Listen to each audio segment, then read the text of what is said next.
Сан. Біреуіне отырдық, не было очень страшно, мына кісі қорыққан жоқ. Мен деп айқайлап. Енді тағы да көріп жатырмыз. 10 аттракционнан кейін менің жүрегім айнып бастады кішкене. Содан қазір одан да қорқыныштысына кетті. Ең скоростной. Мен бармаймын дедім. Мен сені күтемін сыртта. Тойдан анау-мынау емес, Яндекстің комфортын шақырғам. Мен водителім қазір. Коляскамды саласаш, пожалуйста. Еще комфорт деп тұрман. Коляскамды саласаш, пожалуйста. Көрдіңіздер ма? Мен такси шақырған кезде айтқан балаңызды ұстап, коляскаға салады деп. 600 мыңның коляскасы сындырып тастама. Мынау күштеп үйдеріп отыр ғой мені. Өлі. Абайла, бұл коляска сен машинаңнан қымбат. Осай! А? Осай тек құсамай. Нағыздың бір оқа жігіті пайда болғалы бір маған келмейтін болыпты бұл қыз, Бізе бас, көрсетіға басым болады. Бота. Не жігіт, кішке бөліссең оқырмандармен. Қалай бақыттысың ба? Шерхан ба? Шерхан емес бол. Кім ол, айтсаңшы енді. Короче, вообще ботаның. Тоқта басын ұр баласына қанаған, мен тоқта. Асығыс қой, мұна қыз құрсын. Баламды тоң қайтып тұрып шығарып отыр ішінен. Қайлмабас. Өлі. Тойдан аман есен келдім үйге, бота кеп тастап жаңа. Бала өзімен өзі агулеп ұйықтады. Ух деп, мен де телефон қарап кішкен стористарды монтировать етіп салып қоян деп. Сөйтіп стористарды салып жатырмын. Ертең сіздерге беретін ақшаны таратып беру керек. Еще не қосайыншы деп тұрмын, ішінен ұстап ал деген ойым бар ғой, сондай қосып жүрсем ба деп тұрмын. Көп адамдар кеше ұтқан адамдар жазып жан тайрегіма. Мен сенбеп едім, реально сізге сенем деп, так приятно стало. Сол тойда апыл-ғұпыл айтып бүйтіп жүріп, қалай өткен білмей қалдым, шынымды айтайын. Кішкене бітпей кетіп қалды, өткені бала бар, еще ботада қайтам деді, содан кейін қой бірге жетіп алайын деп. Ертең 2 күн Талдықорғанда тойдамыз. Жұмыс бастан асып жатыр. Ал біз деген тойдан шығып, қайтып бара жатырмыз. Қалай кел демек бар, кет демек. Баламды түсіріп жібермей құрсын. Айбай! Сәл осы құрбым осындай бол, қайтейінші. Бір сондай болып қалыпты, негізі сондай болу керек қой арасында. Ешкім көз тиетіндей балада просто елде жоқ. Бұған қаз берсен кете береді ғой. Әңгімесі өтпейді. Маған трезвый водитель деп не жейін беліп кетіпті да. Керек болып қалар бір күні деп. Сақ қойайсың қала. Қайырлы кеш баршаңызға, қалайсыздар? Біз салған рилсқа енді кәдімгідей біраз адам таңғалып жатыр екен, шок болып, тіптен қолдаушылар бәріңіз не жазарымыз білмей қалдық, мә деген кейінде қалып кетіп жатыр екен. Пока что көріп, комментарий жазып, қолдап отыра беріңіздер, потом кейін барлығын айтып түсіндіретін боламыз. Короче, бір жанмен кездесу менде встреча, свидание десе болады. Ол жанды сіздер қанша ұйықтасаңыздар да түстеріңізге кірмеген шығар. Бәлкім кіріп қойғарым біреулер. Өстіп гүлшоқтарды алып алдық та, өзі сияқты нәзік розовый гүлдерді алдық. Қазір күтіп отырмын, кешігіп келіп жатыр. Бұл видеоны енді кешірек салам. Қайырлы күн барлықтарыңызға, қалайсыздар? Мен бүгін массажға кешігіп бара жатырмын.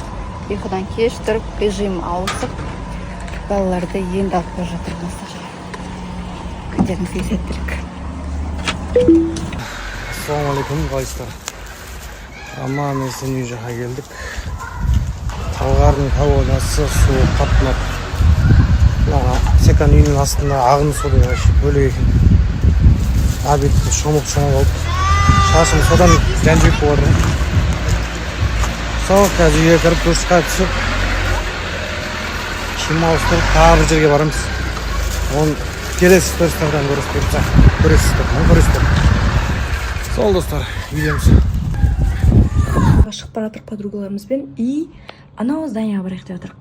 И білесіздер ма, ол Абу-Даби здания. Қазір жақын сияқты көрініп тұр, мына мешіт, мысалы, болмаса мына зажигалка, короче, маяқтағы любой жақын болып тұрған здания. Шыққаннан кейін біраз жүргеннен кейін кәдімгідей алыс болады ғой. И барам дегенше жаяу барам деп ойламаңыздар, Астанада жүрген кезде, мысалы қыдырып келесіздер, қазір мен ана жаққа жаяу барам, жап-жақын екен деп. Капец алыс болады ғой, біраз жүріп қаласың. Мен бір рет басында Астанаға келген кезде бәйтеректен қанша тұрған еді, қайсыдан, короче, сол екеуі вообще сол жаққа бару керек, кстати. Сол жақта вообще бір-біріне жақын болып көрінеді, и бірақ жүрген кезде 40 минут жүріп қаласың ғой примерно. Сол, короче. Мен көп байқаймын, инстаграмда маған дайректте именно қыздар көп жазады. Ну, семейный жаңағында күйеуі бар, бала шағасы бар, то что мен изменамен осылай ұстап алдым либо перепискамен деген сияқты. И мен бір таңғалатыным біреудікі маған өтті да, короче, ол бүйтіп жіберген ғой. Айгүл екеуміздің неміз сайт измена жасады, менікі тоже деген сияқты. Ол бәрінікі измена жасады, значит бір-біріне ұқсайды деген сөз емес. Ол әртүрлі ситуация болуы мүмкін да, ол изменаның өзінің түр-түрі бар деген сияқты ғой. Сол үшін ол қыз бүйтіп жазған еще. Мен типа измена істеді, мен бардым, ол қыз тауып алдым. И мен сол қыздың барып шашын жұлып қайттым, там ұрыстым, айқайладым, видеоға түсіріп алдым деген сияқты әңгіме айтқан ғой. Бірінші, может, күйеуінен сұрау керек шығарсыз просто. Ол может сені жақсы көре тұра, сені сүйе тұра, саған неше түрлі нәрсені обещать ете тұра, барады да басқа қызға құлағына лапшаны іліп, айналдырып, сонымен жасап келеді. Бірақ дегенмен де ол жерде қызды қатты кінәлауға болмайды, потому что ол білген жоқ қой, то что оның семьясы бар ма, жоқ па, бала шағасы бар ма деген сияқты. Сен барлық спросты неге күйеуінен сұрамай барып қыздың шашын жуғанына мен таңғалып тұрмын да. Миллион қызбен келсе бәрін барып шашын жуып келмейсің ғой. Таңдаған мен осы ер азаматым ғой деп таңдаған ер азамат саған солай істеп тұрса, айлада бір қыз саған не үшін жаны ашу керек деген сияқты ғой. Даже жүріп жүрген жігіті болса да, жігітінен, бірінші күйеуінен просто алмай жатып, қызға қарай барып жүгіріп, жынданып, солай өштерін алып жатқанға мен вообще таңғаламын да. Ойлаймын да, вообще қыздарға желательно өздеріңіз олай түсіріп керек емес. Мысалы сен ол қызға барып, бәрін выяснять етіп, ұрсып, айқайласқаннан одан дым пайда жоқ. Просто сен өзін түсіріп, өзіңді соны соперница көріп, барып өзіңді түсіріп, зачем мұндай нәрсе? Күйеуінен бүкіл спрос алып алып, по идее спрос алатындай мен былай ойлаймын да. Не спрос алу керек измена жасаған адамнан? Ол все уже жасады, жасағысы келді, жасады. Одан не үшін жасадың, болмаса қандай мақсатта жасадың деп сұраудың мәні де мағынасы да жоқ сияқты негізінде. Сол үшін қыздар өздеріңіз айтып жатыр, шашын қысқартпаш, ұзындығы нормально қалды. Примерно мынандай ма қысқарттым. Именно қазір локоныдан көтеріліп тұр да ол ше. И қыздар шаш қысқартудан қорықпаңыздаршы, өтініш. Чем андай ұзын, ұшталған не ухоженный болып тұрғаннан гөрі бір 3 айда бір рет хотя бы шашын андай ухоженный сияқты көрініп тұрады сол кезде, и качествосы да құртылмайды. Ұшын бәрін сіздер неше түрлі там плойкамен неше түрлі бәле жасайсыздар, и ол кезде ұшын бәрі зардап шегеді шашын. И мен осылай қысқарттым, кішкене покраска жасадық, и осындай укладка айданадан. Енді как всегда топ, өзіме ұнады қатты. Енді біз шаш бәрін істеп, менің құрбыммен тамақ ішуге келдік. Айдан атасында. И осылай тамақ ішіп жатырмыз. Енді мен бешбармақ жемегеніме біраз болған болатын. И бұл кісі айтады, маған сен бешбармақ заказ берсең, жақсы көретінен ғой, восточный кухня деп мені ресторанға алып келді. Бір жақсы бір семейный ресторан екен, әдемі екен ше. Сол, короче, мен айтамын да, бешбармақта көңілім алған, көп жерге онша емес есем, мына жердің бешбармақ сөйтсем жақсы екен. Біледі екенсіз, сіз қай елде қайсы жақсы екен. Ас болсын жаным. Жесең не болсын?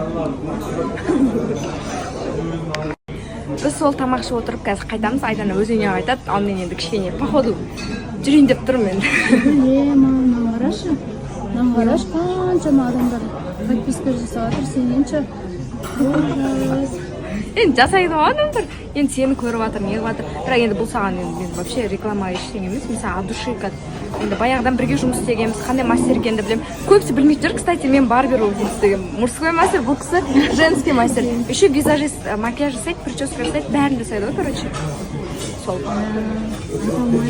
Просто сен жұмысың ондай болмаса, мен самай етемін деген сияқты ғой. Білемін ғой содан кейін. Сол вообще. Мына жақтан тамақ ішіп шыққам ғой. Сонымен мына апамды көріп қалдым. Рахмет апа. Қаншадан гүлдеріңіз? Жаным бере саған. Алла бере саған. Жаным апам деген айтады. Сендерді жақсы көремін деп, қатты көремін деп. Барлығына балет етіп отырамын. Балет етіп отырамын дейді. Қыздар, әй балалар, мына қосылайық та. Апа оны айтпай қойын енді. Жаным бере саған.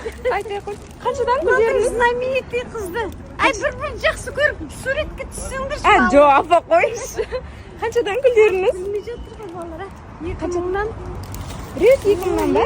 Мен енді. Ештеңе керек емес апа. Өлі жоқ. Жоқ апа, гүліңізді алдым ғой, рахмет. Гүлді алдың, мен саған бір не болсын, талисман сияқты. Жоқ апа, өзіңізді қала берсін. Енді біз саған барлық жақсылық. Жоқ, сізге қарап не ойлап кетмейді ме? Мына гүлді сатып алып жатыр ғой. Сразу сен көп Алла беріп отыр ғой. Тәуіржанды білесіз ба? Тәуіржанды білемін, иә. Сол кісіден үйренгенмін ғой. Сол кісінің қасында жүріп осындай жақсы. Сендерсі, онда оны ұмытып кеттім. Жоқ, мен сені көріп қалдым ғой. Жоқ, сен балаға конечно таужендікі дұрыс ол таужанға мыңыр не сәлем айт сәлем айтамын ой все жақсы мен таксиге кетемін давайте мен саған қызым рахмет бұл жағын ертең күшті келін әкесін айналды рахмет апа жақсы сау болыңыз ой мен бақыттымын апам бақыттымын деп қояды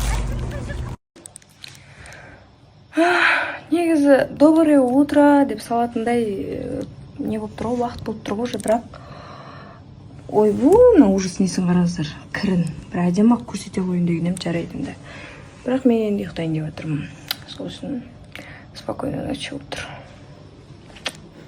ужас менің кожам жаман болып тұр маған ренжіп тұр бетімнің кожасы себебі мен мицеллярная вода косметика сүртетін умывашкамды бетімді жуатын и крем увлажняющий ұмытып кеткен ғой бәрін и мына жақта бір сабынмен жуа салдым енді кожам